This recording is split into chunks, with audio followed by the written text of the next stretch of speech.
எல்லாருக்கும் வணங்கினேண்ணா, நல்லா இருக்கிறீங்களா? சோகா இருப்பீங்கன்னு நினைக்கிறேன். அத்தா நம்ம டிஎஸ்எஸ் சார் நம்மளை இட்டாந்தாரு. என்னவோ வெல்கமா அதெல்லாம் வாயில் வராதுப்பா எனக்கு. எல்லாரும் வாங்க குந்துங்கோ, நான் ஒரு கதை சொல்கிறேன், நீங்கள் கேளுங்க. சத்தானே நாஸ்டா துணிட்டிங்களா இல்லையா? துணுகுனே பாருங்களா, என்ன இப்போ கெட்டு போச்சா? இந்த கதையை யார் ஏதுன்னு தெரியுமா? நம்ம பில்டக் அருள்மொழிப்பா. அந்த அம்மாக்கு இது வேறையா சூப்பராக கதை ஏதும் அதுதான் ஏதிக்குது. அத்தை தான் இவர் நம்மளை சொன்னார். ஒரு மாறுதல் ரொம்ப நாள் ஆச்சா, நானும் வந்தேன், உங்களுக்கு கண்டுன்னு போகலான்ட்டு வந்தேன். சரிங்களா? ஒரு ஸ்கூல்பா. ஸ்கூல்னால் தெரியாதா? அத்தாயா அந்த பிள்ளைங்களாம் உட்காந்து பாடம் படிக்குமே, அத்தை ஸ்கூல். அந்த ஸ்கூலில் ஒரு வாத்தியார், அவர் பேர் ஆறுமுகம். அவர் என்னான்றாரு, பசங்களை பாடம் நடத்திட்டு படா பேஜார் பண்ணி கேள்வி கேட்டுக்கிறார். ஒரு சில பேருக்கு தான்ப்பா தெரியுது, எல்லாருக்குமா தெரியாது. பாதி பேர் மக்கா இருக்கானு, என்ன பண்ணுறது? அப்போது வேல்முருகன் ஒரு பையனை எழுப்பி என்னவோ கேள்வி கேட்குறாரு. அவன் தின்னு முகிறான். ஏன்னா இவர் கணக்கு வாத்தியார் வேறு, பெரிய புலி கணக்கில். அவன் தின்னு மூச்ச உடனே இவருக்கு கோபம் வந்துடுது. நீ என்ன எதுக்கடா படிக்க வர, மாடு மேய்க்கப்படா அப்படின்னு திட்டுறாரு அவனை. அப்போது இந்த பையனுக்கு ரொம்ப அவமானம் போச்சுப்பா. அவனுக்கு கலீஜ் ஆகிட்டான், அவன் ரொம்ப பேஜார் ஆகிட்டான். ஏன்னா எல்லா பசங்க நடுவில் இப்படி திட்டுவாங்கன்னா யாருக்குமே அப்படி தானே இருக்கும். நல்லா ரீசெண்டான ஆள் அவனா ஏதாவது சொன்னான்னு வச்சுக்கோ, ஒன்றா பொல்லாருன்னு அப்பிடுவேன், இல்லைன்னா நான் நாடுன்னு செத்து போடுவேன். அந்த மாதிரி மானத்தை நம்பலாம். அதே மாதிரி அந்த பையனும் கொஞ்சம் மானத்தோடு இருக்கிறதுனால ரொம்ப ஃபீல் பண்ணுறான். ஃபீலிங் ரொம்ப ஆயிடுச்சு அவனுக்கு. அப்பால் என்ன பண்ணுறான், மனுஷ திடப்படுத்தினான். அதாப்பா கெட்டி பண்ணுறது. அது பண்ணின்னு அவன் வாத்தியாராண்டா ஒன்று சொல்கிறான்.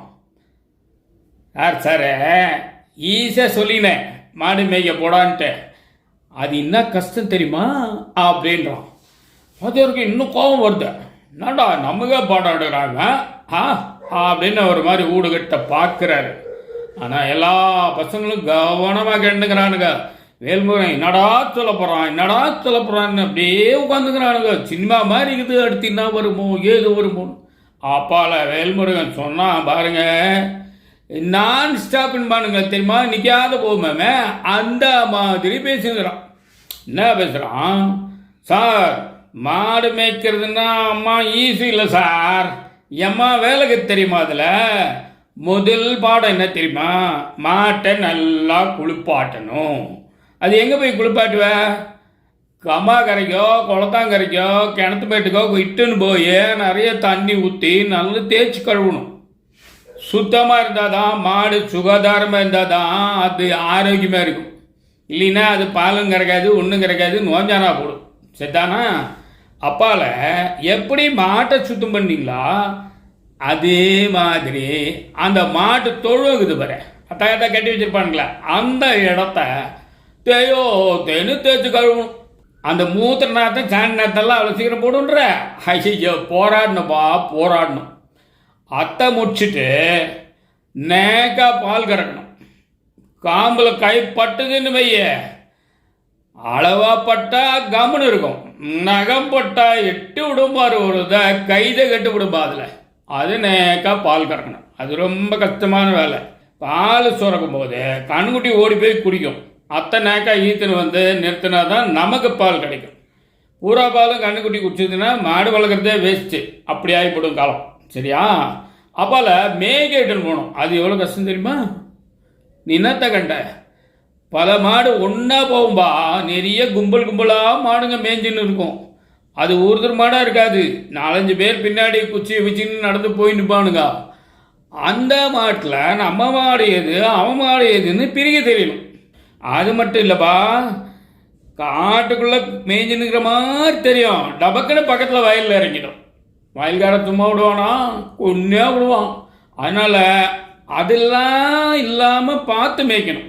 அந்த சாணிக்கு இது பற்றியா, அத்தை எடுத்து பத்திரப்படுத்தி வரட்டி தட்டணும். வரட்டியில் கொஞ்சம் வைக்கப்பில்லும் போட்டு தட்டுவாங்க. தெரியுமா உனக்கு? நீங்கள் பார்த்துட்டு போகிற அதெல்லாம். சாணினால மூக்க பிடிச்சினா அண்ணாட்ட போயிடுவேன், உனக்கு எப்படி தெரியாது? அப்பால் சாணியில் வரட்டி தட்டுறதுலையும் 2 ரகம் தான்.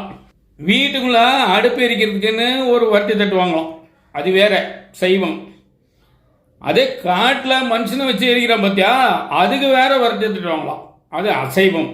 எருக்குழின்னு ஒன்று இருக்கும், அதில் இந்த சாணி இந்த கழிவெல்லாம் போட்டு மரத்தில் இருந்து உழுவுற இலை இருக்குது பார்த்தியா, அத்தையெல்லாம் போட்டு மக்க வைப்பாங்க. மண்ணோட மண்ணாக மக்கும் போது உரமாயிடுதான், ரொம்ப இயற்கை உரம்ன்றானுங்க அது. அப்பால எங்கள் அப்பா இந்த விவசாயம் பண்ணின்னு மாடு மேய்ச்சின்னு தான் கேட்குறாரு. எனக்கு அதில் ரொம்ப ரொம்ப இஷ்டம்ப்பா, எனக்கு ரொம்ப பிடிச்ச வேலை மாடு மேய்க்கிறது. ஆனால் என்ன பாரு, அங்கே போய் நான் அந்த வேலை செய்ய சொல்ல எங்கள் அப்பா சொல்லிட்டாரு, டேய் உனக்கு இந்த வேலை ஒத்து வராது, நீ பேசாமல் போய் படிச்சுட்டு வாத்தியார போடு, படிச்சுட்டு வாத்தியார போடு அப்படின்ட்டார். நான் இப்போ சொல்லிடுறேன் உன் கையில், மாடு மெயின் யாரும் இனிமேல் சொல்லாத நீ, அது என்ன ஈஸியான வேலை இருந்துச்சியா, அவ்வளோ கஷ்டம்யா, போய் பட்டவனுதையா தெரியும் அப்படின்னு அவன் முடிச்சான்பா. வாத்தியாருக்கு வேர்த்து விறுவிட்டு போச்சு. திருடக்கூடாது, பொய் சொல்லக்கூடாது, இந்த ரெண்டு இல்லாத நீ என்ன வேணா தொழில் பண்ணு, காய்கறி கடை போடு, தெருக்கூட்டு, சாக்கடை எல்லாமே நல்ல உத்தியோகம் தான், திருடக்கூடாது, பொய் சொல்லக்கூடாது, அவ்வளோதான். இந்த கதை சொன்னதுத்தியா அந்த அம்மா நம்ம பில்டெக் அருள்மொழியா, அது ஒரு தேங்க்ஸ்பா, வணக்கம்மா. ஆக இந்த விஷயம் நிச்சயமாக உங்களுக்கு பிடிச்சிருக்குன்னு நினைக்கிறேன். என்ன ஏதுங்கிறத அவராண்ட சொல்லுங்க, சரியா? வர்த்தேன்.